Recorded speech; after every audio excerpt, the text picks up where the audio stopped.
चेहरा तो कुछ पहचाना मालूम पड़ता है। लक्ष्मण के हाँ प्रभु, जब हम लोग शिकार को आते थे ना तो ये आपका मित्र था ना।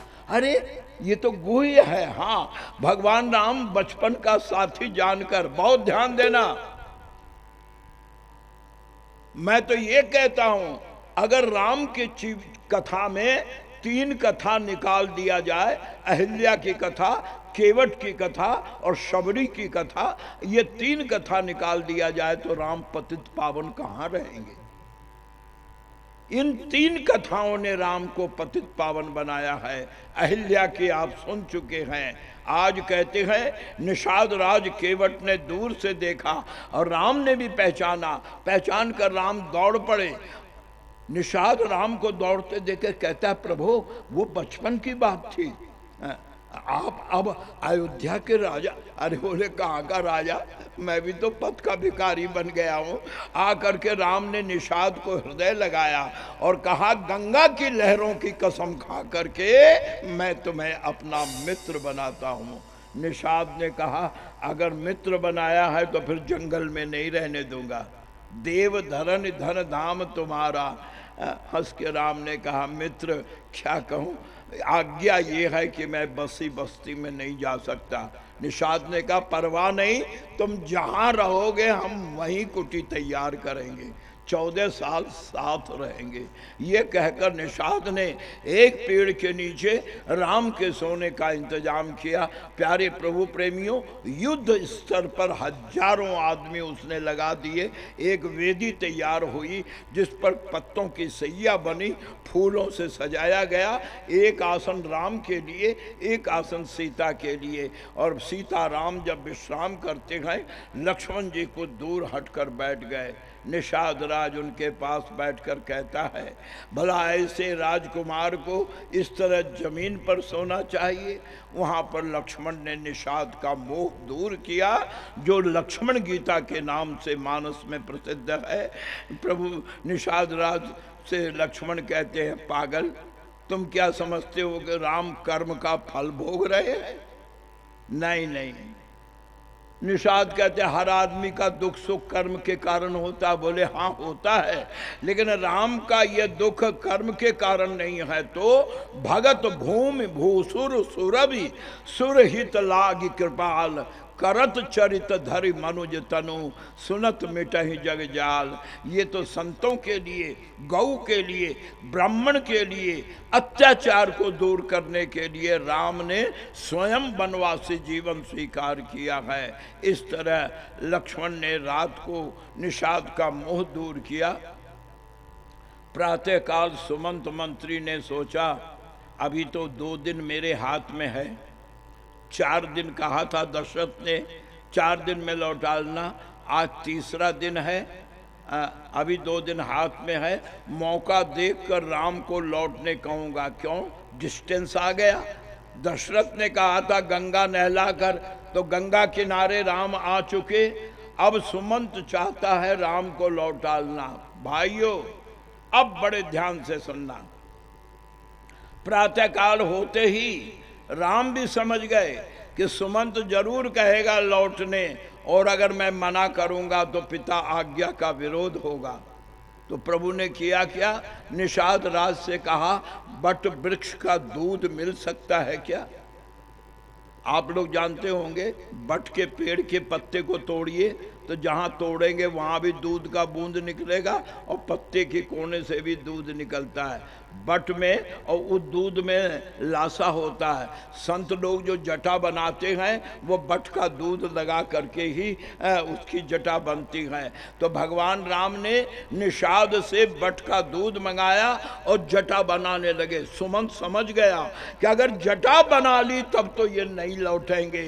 तो सुमंत दौड़ कर आया, राम का हाथ पकड़ कर कहता है प्रभु ये क्या कर रहे हैं आप? महाराज की आज्ञा है कि गंगा नहाकर आपको अयोध्या लौटना है। श्री राम मुस्कुराकर कहते हैं महामंत्री आपने विलंब कर दिया, अब तो मैं जटा बना चुका। सन्यासी पर राजा की आज्ञा नहीं चलती है। बोले आपके पिता ने कहा है। बोले सन्यासी का कोई पिता नहीं होता है। अब तो सुमंत अवाक हुआ। राम कहते हैं अब तो मैं जटा बना चुका, अगर आप पहले कहते तो मैं सोचता, लेकिन राम ने कहने का मौका कहाँ दिया। हो तो प्रात बट क्षीर मंगावा, अनुज सहित सिर जटा बनाए, देख सुमंत नयन जल छाए। भगवान राम से सुमंत बोला, अगर आप नहीं लौटते हैं तो कम से कम इतना तो दया कर दो। क्या महाराज की दूसरी आज्ञा है कि अगर राम न लौटे तो कम से कम बहू लौट आवे। राम जी को लगा चलो मेरा पीछा तो छूटा। राम जी ने जानकी से कहा हाँ हाँ बिल्कुल ठीक, अगर मंत्री जी जो कहते हैं आप लौट जाओ तो अच्छा रहेगा। सुमंत ने कहा सास ससुर अस कहो संदेशु, पुत्र फिरिय बन बहुत कलेसु। राम जी कहते हैं फिरऊ तो सब कर मिटाए खमारू। जानकी अगर तुम लौट जाओ तो मेरे माता पिता को तो सहारा मिलेगा, मेरी भी चिंता कम हो जाएगी। क्यों? अगर तुम साथ रहोगी तो मुझे कुटी बनानी होगी, मैं अकेला रहूंगा तो किसी महात्मा के संग रह लूंगा, किसी कुटी में रह लूंगा, लेकिन तुम अगर साथ रहोगी तो मुझे तुम्हारी चिंता करनी पड़ेगी। इसलिए जानकी अगर तुम अयोध्या लौट जाओ न तो अयोध्या की चिंता भी दूर हो जाएगी, मेरे परिवार की चिंता भी दूर हो जाएगी और मेरी चिंता भी दूर हो जाएगी। सुनकर जानकी व्यंग से कहती है, क्या पहले तो मैंने समझा था माता कैकेयी ने राज के बजाय आपको जंगल दिया, गलत किया, लेकिन अब सोचते हूँ ठीक किया। राम जी कहते क्यों? बोले इसलिए आपने कहा कि तुम लौट जाओ तो मेरी चिंता कम हो। तो जो आदमी एक औरत की चिंता नहीं संभाल सकता, इतनी बड़ी अयोध्या की चिंता कैसे संभालता? ठीक किया कैकेयी अम्बा ने। क्यों? क्योंकि आपको तो एक औरत जब बोझ मालूम पड़ रही है, इतनी बड़ी अयोध्या आप कैसे संभाल लेते? और मंत्री से जानकी, बहनों बेटियों माताओं बड़े ध्यान से सुनना, जानकी ने मना नहीं किया, मैं नहीं लौटूंगी, अपने बड़े का अनादर नहीं किया, लेकिन कहने का ढंग देखो। जानकी कहती है पिताजी जब मेरे ससुर आपको भाई कहते हैं तो आप मेरे लिए ससुर के समान हुए, तो आप कहते हैं तो ठीक है, मेरे लौटने का प्रबंध करो। क्या प्रबंध करना है? जानकी कहती है अगर तुम 3 प्रबंध कर दो तो मैं राम को जंगल में अकेला छोड़कर अयोध्या लौट जाऊंगी। सुमंत ने कहा 3? हाँ बेटी अगर तू लौटने को तैयार हो तो मैं 3000 इंतजाम करने को तैयार हूं। बोल 3 प्रबंध क्या करना है? प्रेमीगण माताएं ध्यान से सुने। जानकी कहती है सुमन से कि आप पहला काम तो ये करो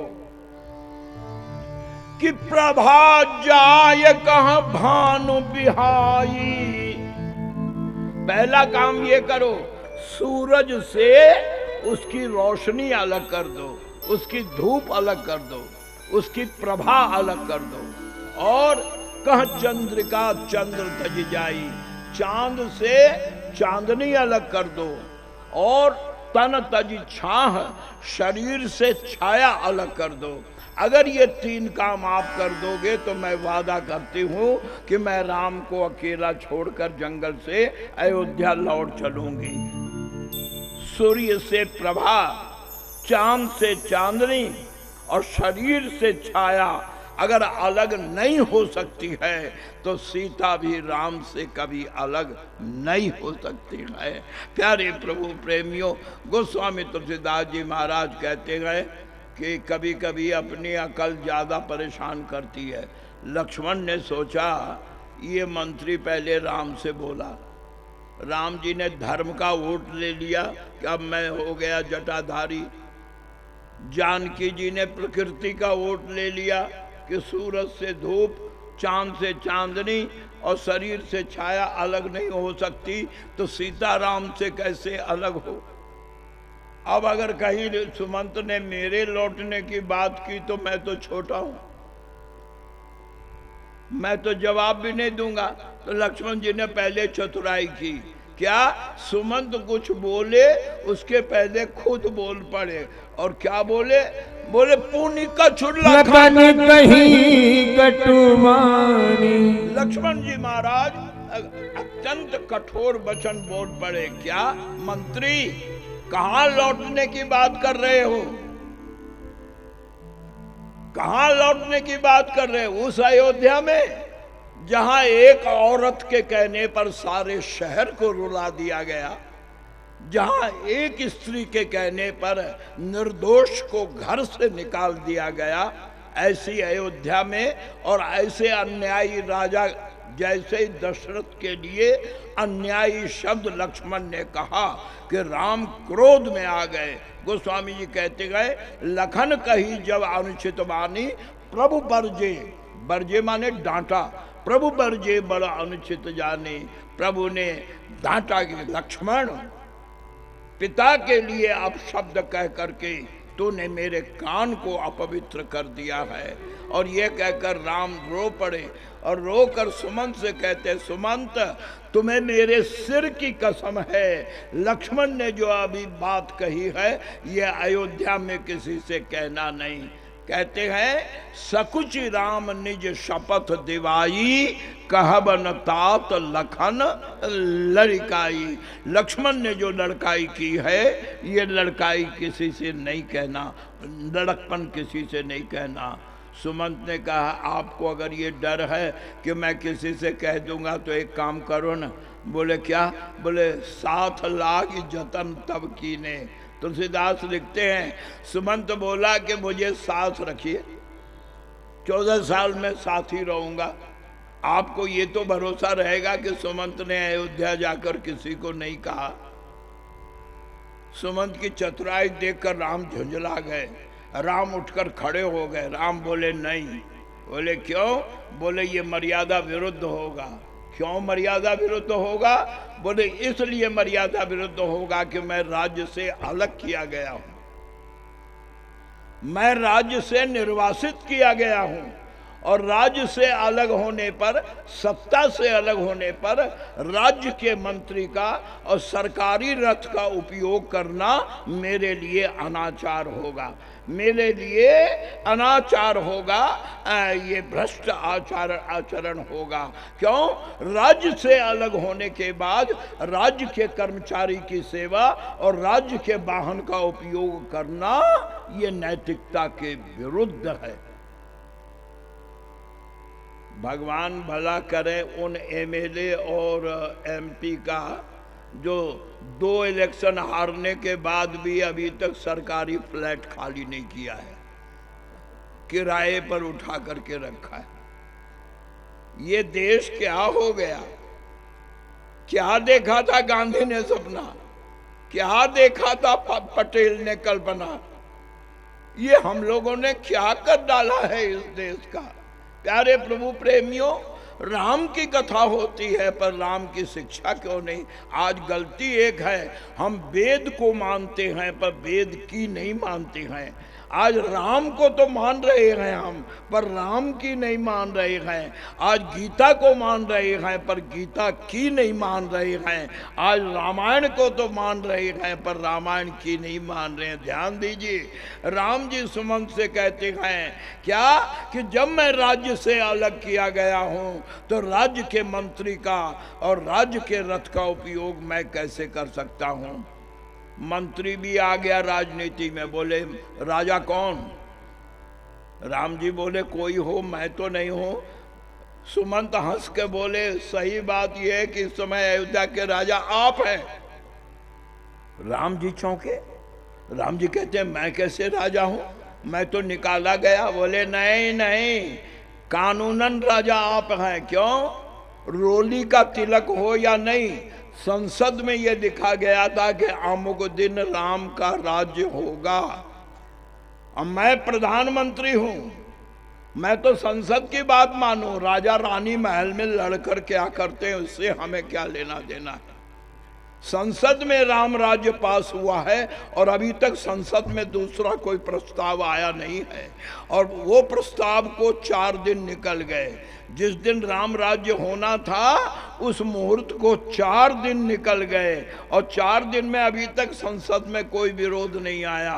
तो हमारे लिए तो राजा इस समय न दशरथ है न राजा भरत है, हमारे राजा तो इस समय आप हैं। क्यों?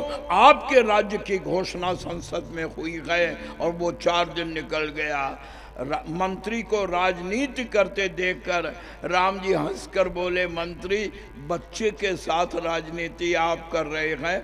उठकर खड़े होकर राम बोले अच्छा यही सही, अगर आपकी राय में मैं राजा हूं। बोले हाँ आप राजा हैं। तो राम जी कहते ठीक है, तो मैं अयोध्या का राजा अयोध्या के मंत्री को ये आज्ञा देता हूं कि वो रथ लेकर तुरंत अयोध्या वापस चला जाए। अपनी बात उल्टी पड़ते देख करके मंत्री तो अवाक हो गया। अब वो राम को राजा कह चुका था और राज की आज्ञा हुई कि रथ लेकर वापस जाओ। मंत्री गोस्वामी जी कहते बच्चे की तरह रोकर हाथ जोड़कर कहता प्रभु प्रभु, लेकिन गोस्वामी जी कहते हैं कि 12 वर्ष राम सुमंत कटावा, राम सुमंत कटावा, सुरसर तीर आप चलियावा, सुरसर तीर आप चलियावा, बरवस राम सुमंत कटावा, सुरसर तीर आप चलियावा, बरवस राम सुमंत कटावा, सुरसर तीर आप चलियावा।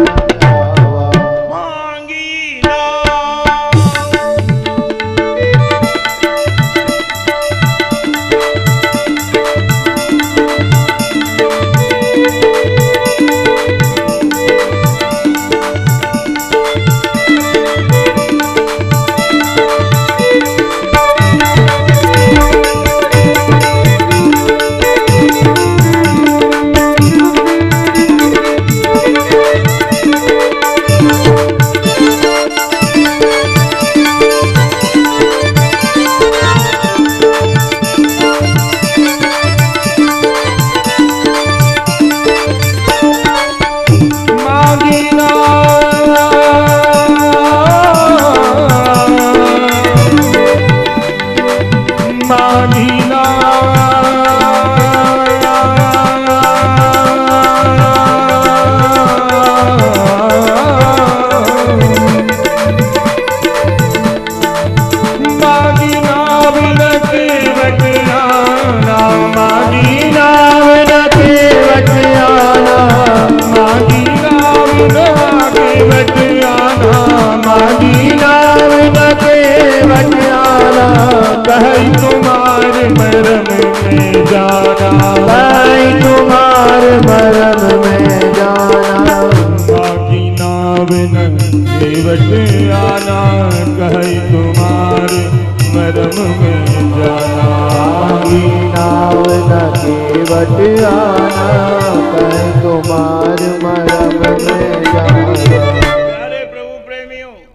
गंगा की शीतल धारा के तट पर गोस्वामी श्री तुलसीदास जी महाराज कहते हैं कि राम सुमंत को ये कहकर बरबस, बरबस माने बरबस शब्द का अर्थ जबरन, जबरन मेरी आज्ञा है कि आप रथ लेकर जाइए, ये कहकर प्रभु आए सुरसरी तीर।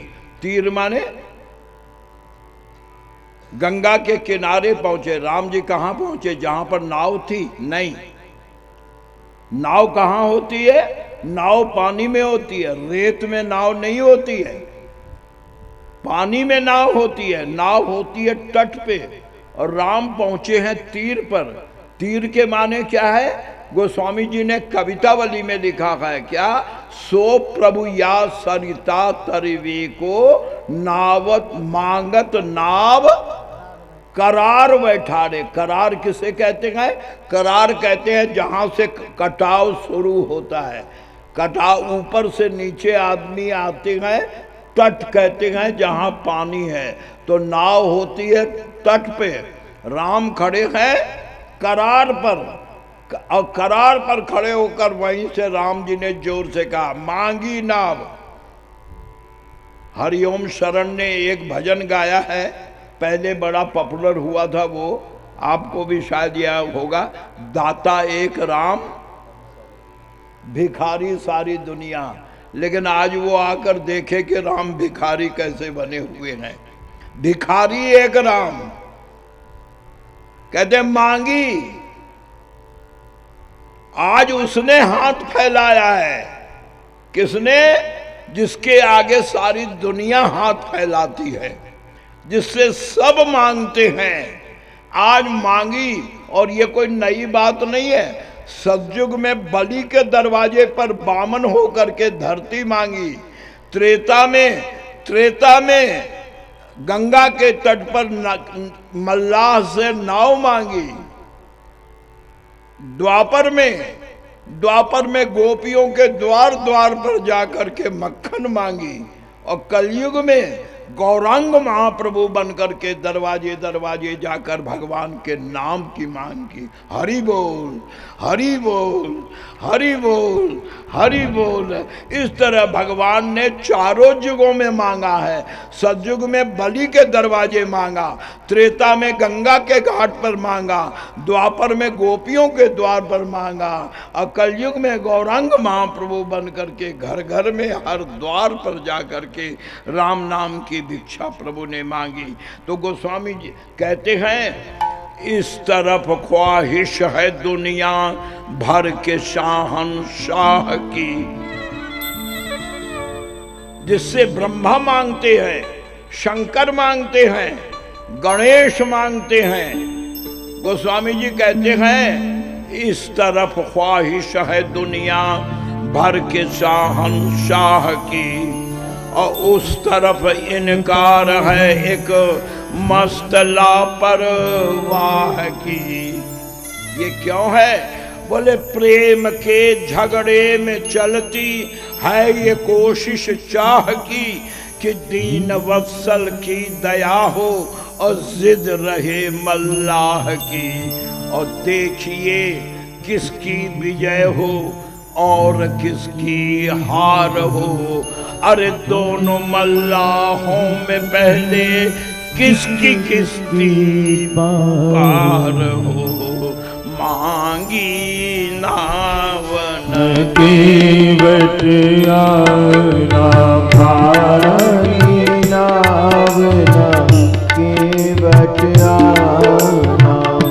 कहीं तुम्हारे मरम में जाना, तुम्हारे मरम में जाना। कमल रज कह सब कही, चरण कमल रज कह सब कही। मानुष करनी मूरी कछु मही, मानुष करनी मूरी कछु मही।